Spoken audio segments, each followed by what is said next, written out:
Okay, YouTube వీక్షకులందరికీ నమస్కారం. నేను కొత్తగా 6వ తరగతి తెలుగు పాఠాలు చెప్పడం మొదలుపెట్టాను. వీటన్నిటి కూడా యూట్యూబ్లో సబ్స్క్రైబ్ చేస్తున్నాను. మీరు కూడా అప్లోడ్ చేస్తున్నాను. మీరు సబ్స్క్రైబ్ చేసి నా వీడియోలు చూసి సబ్స్క్రైబ్ చేసి గంట బొమ్మ మీద నొక్కి తర్వాత లైక్ చేయగలరని కోరుకుంటున్నాను. అయితే నేను చెప్పేటటువంటి పాఠాలు మీరు నోట్స్ కూడా తయారు చేసుకోవడానికి వీలు అనుకూలంగా నేను పాఠాలను తయారు చేసి మీకు యూట్యూబ్లో అప్లోడ్ చేస్తున్నాను. ఇంతవరకు మీకు కవి పరిచయము, పాఠము ఎలా చదవాలి అనేది చెప్పాను. ఇప్పుడు మీకు ఈ పాఠం మరొకసారి చదివి వాటి యొక్క అర్థాలను రాయిస్తాను. ఒకసారి వినండి అందరూ. వందనాలు వందనాలు అభినందన చందనాలివే, మా అభినందన చందనాలివే. శ్రమదాచని ఆలికులకు, తలవంచని సైనికులకు, భరతమాతకు, గతికి ప్రాతిపదికలకు గనులకు వందనాలు వందనాలు అభినందన చందనాలివే, మా అభినందన చందనాలివే. ఉడమి తల్లి పులకింపగ రుదిరమ్ము శ్వేతమ్ము కాగా, పసిడిని పండించునట్టి ప్రగతి మార్గదర్శకులకు వందనాలు వందనాలు అభినందన చందనాలివే, మా అభినందన చందనాలివే. కంటికి కనురెప్పలాగా చేను చుట్టూ కంచెలాగా జన్మభూమి కవచమైన ఘనవీరులు జవానులకు వందనాలు వందనాలు, మా అభినందన చందనాలివే, మా అభినందన చందనాలివే. ప్రలోభాల మాయలోన పడిపోని నిర్మరులకు, నిమిషమే నివిధి మరువని నీతి కర్మశీరులకు వందనాలు వందనాలు అభినందన చందనాలివే. అవిశ్రాంత సేద్యముతో ఆకలి మంటలను ఆపి, దేశభక్తి ఖడ్గముగా శత్రుమోకలను దుమ్మి, దేశ కీర్తి బావుటాను ఎగరేసిన ఘనజనులకు వందనాలు వందనాలు అభినందన చందనాలివే, మా అభినందన చందనాలివే. ఈ గేయానికి సంబంధించినటువంటి అర్థాలు ఇప్పుడు మీకు రాయిస్తాను. మీరందరూ కూడా యూట్యూబ్లో చూస్తూ మీరు ఈ వీడియోని చూస్తూ మీరు నోట్స్ తయారు చేసుకోవచ్చని కోరుకుంటున్నాను. అర్థాలు రాసుకోండి.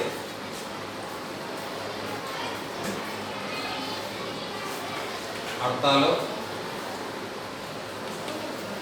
మీనింగ్స్. అయితే మన పాఠంలో వందనాలు అంటున్నాం కదా, వందనాలు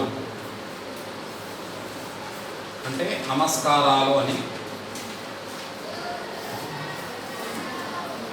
నమస్కారాలు. చందనాలు అంటే సంతోషాన్ని కలిగించే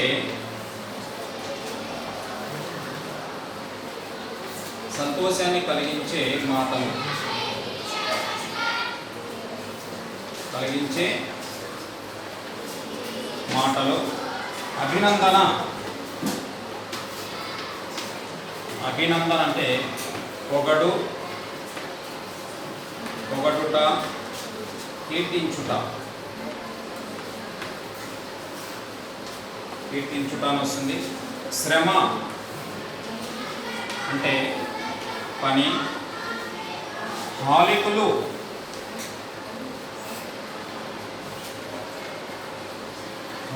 అంటే రైతులు. సైనికులు అంటే జవానులని. పురోగతి అంటే అభివృద్ధి. ప్రాతిపదికలు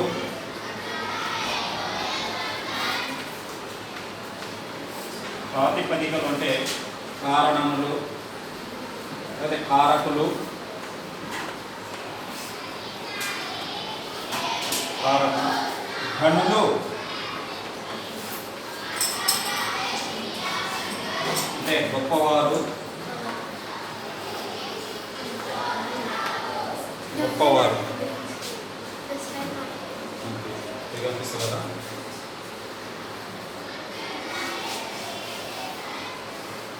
అలాగే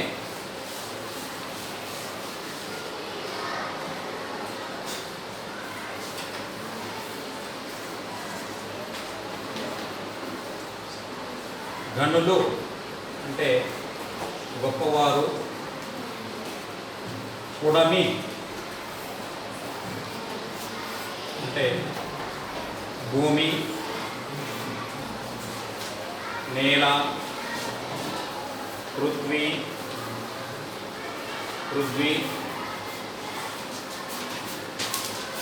తర్వాత పులకింపగా,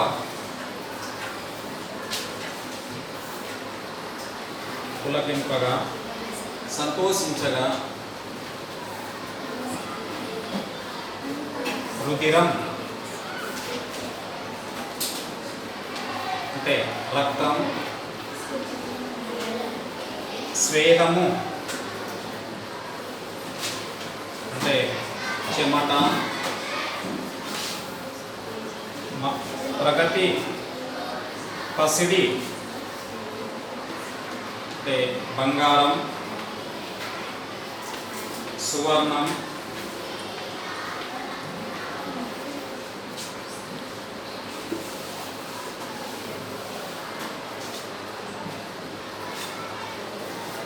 ప్రగతి, అభివృద్ధి,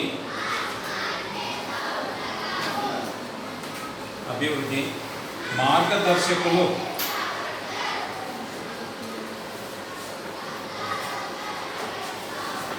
దారి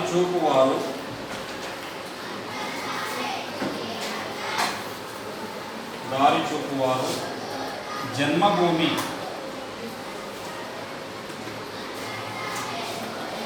పుట్టిన నేల,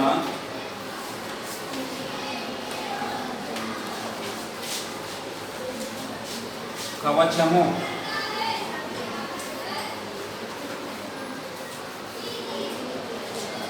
రక్షణ కలిగించేది,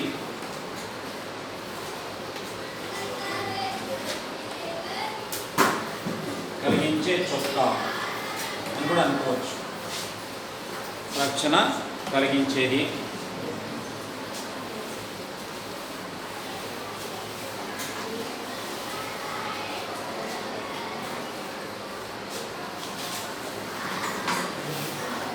వీరులు, ధైర్యవంతులు, ప్రలోభాలు,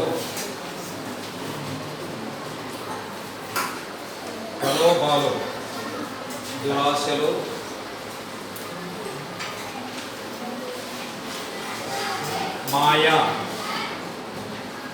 మాయలు, మోసాలు,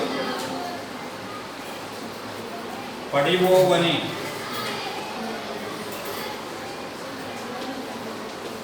లొంగిపోని,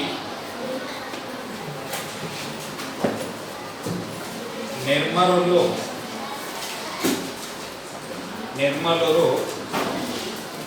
గొప్పవారు, పవిత్రమైన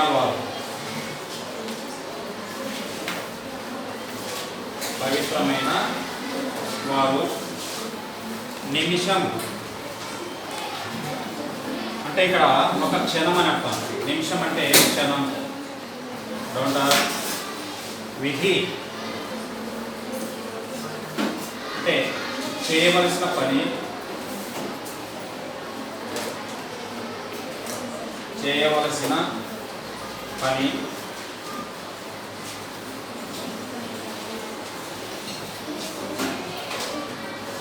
నీతి అంటే పద్ధతి,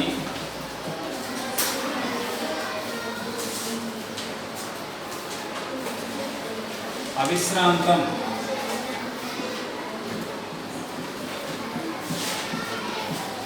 విశ్రాంతి లేకుండా,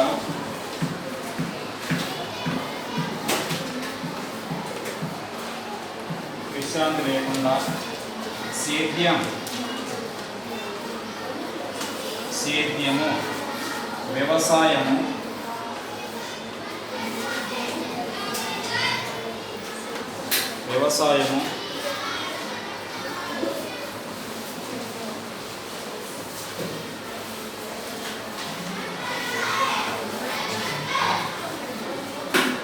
ఆకలి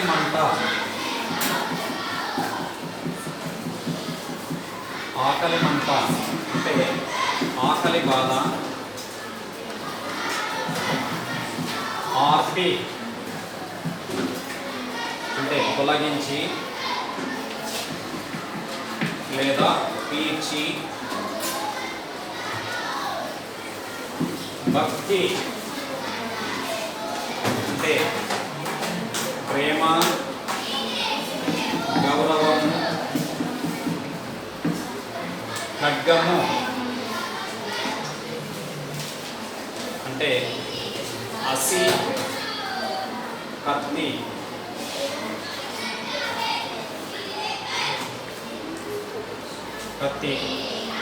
శత్రుమూకలు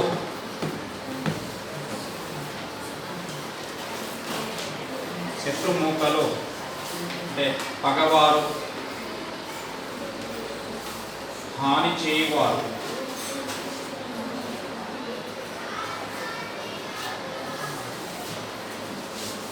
దున్ని అంటే చంపి. కీర్తి గొప్పతనం.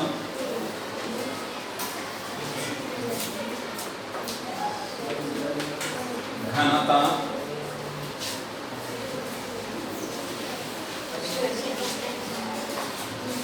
ఘనజనులు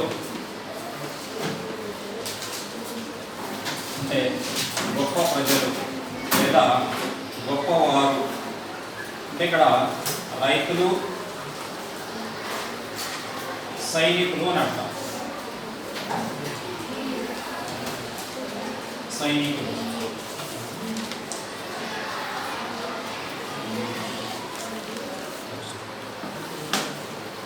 ఈ అర్థాలు మీరందరూ రాసుకోవచ్చు. నేను తెలుగు ఉపాధ్యాయుడిగా శ్రీ సాయుధ Chaitanya English medium school 10th బెటాలియన్లో పనిచేస్తున్నాను. అయితే చాలామంది కూడా వీడియో చూశాను, వాళ్ళలాగా నేను ఎందుకు చేయకూడదన్నటువంటి ఉద్దేశంతో నేను ఇవన్నీ చేస్తున్నాను. అయితే అవన్నీ కూడా వాళ్ళు ఎక్స్ప్లెయిన్ చేయడం మాత్రం జరుగుతుంది. కాబట్టి పిల్లలు నోట్స్ రాసుకోవడానికి అనుకూలంగా ఉండడానికి నేను ఈ వీడియోలు చేస్తున్నానని గమనించాలి. కాబట్టి మీరు అందరూ కూడా సబ్స్క్రైబ్ చేసుకొని లైక్ చేసి గంట మీద నొక్కి లైక్ చేయగలని కోరుతున్నాను. అట్లే అర్థాలు అయిపోయిన తర్వాత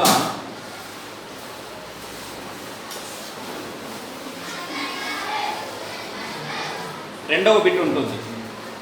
రెండవ బిట్లో ధారాళంగా చదవడం,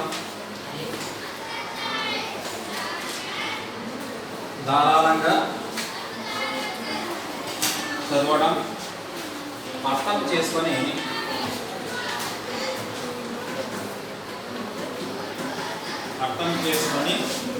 ప్రతిస్పందించడం.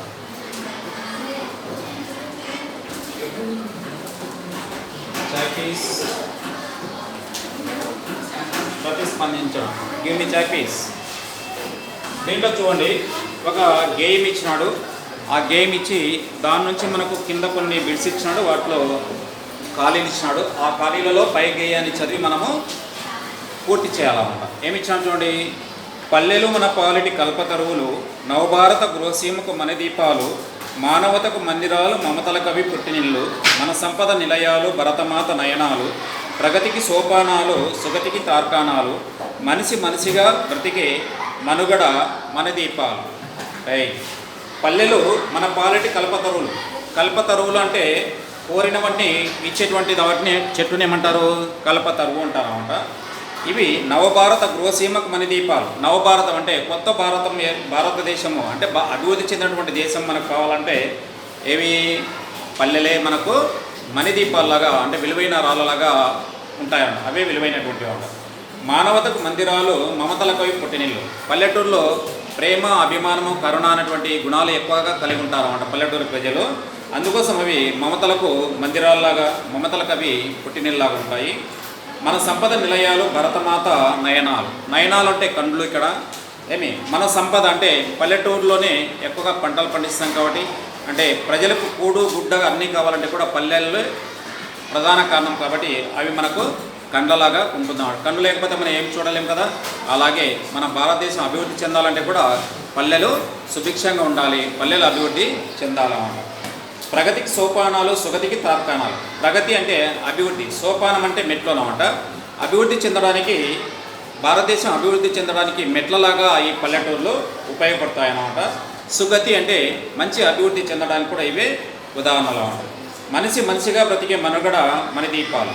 అంటే మనిషిగా జీవించాలంటే పల్లెటూరులే ఉదాహరణలు అన్నమాట. అంటే అది కూడా మన భారతదేశంలో ఉన్నటువంటి పల్లెటూరులో ప్రేమ, అభిమానం, గౌరవంతో ఒకరికొకరు కూడా కులమతాలు అనేది లేకుండా వరుసలు పెట్టి పిలుచుకొని మనిషిగా వాళ్ళు జీవిస్తుంటారు అన్నమాట. ఆపదలో ఒకరికొకరు సాయం చేసుకుంటూ జీవిస్తుంటారు.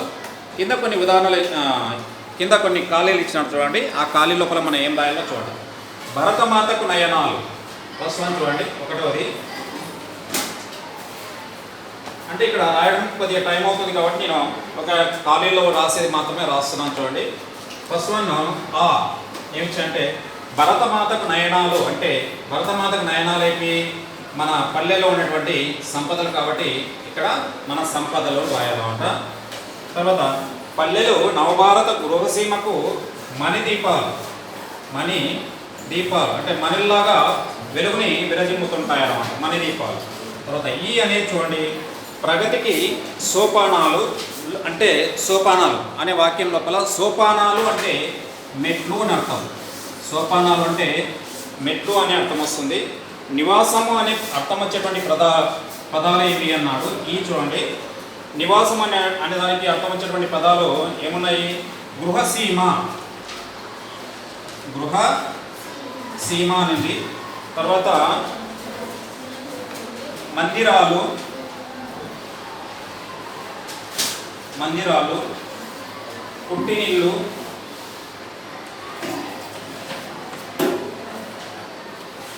పుట్టినిల్లు, ఇంకా ఇవి 3 పదాలు ఉన్నాయన్నమాట.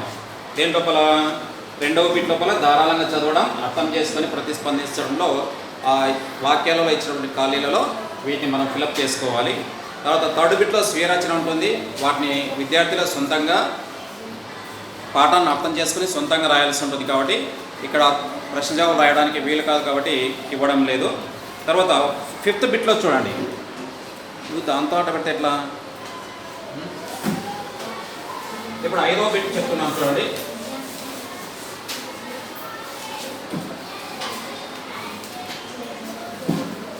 ఐదవ బిట్లో చూడండి, దీంట్లో పదజాల వినియోగం అని ఉంటుంది.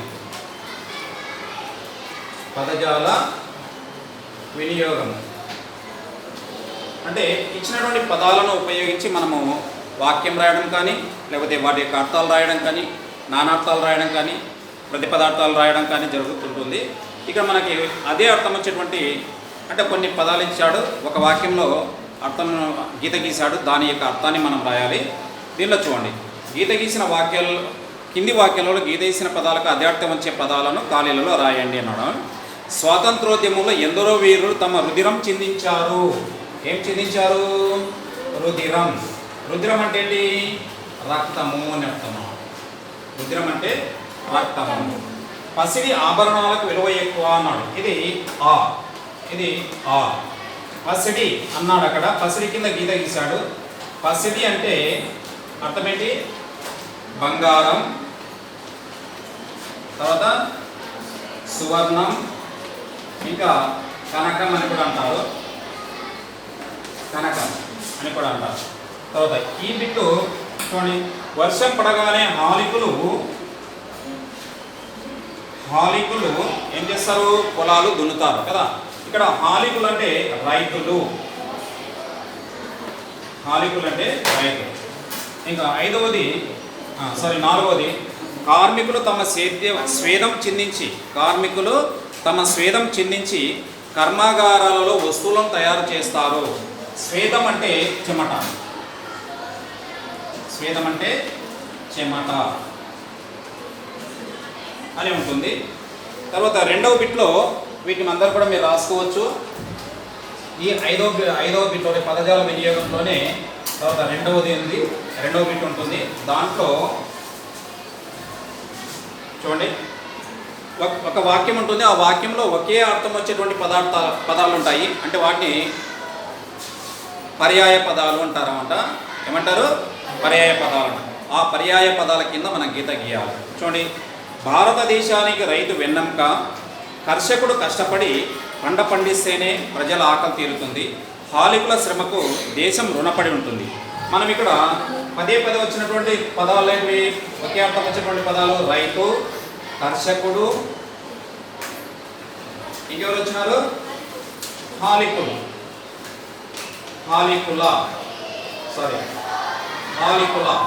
ఈ పదాల కింద మనము అండర్లైన్ చేయాలి. దీంట్లో రెండవది చూడండి, భారతీయులు స్వాతంత్రం సాధించి విజయ బావుట ఎగరవేశారు.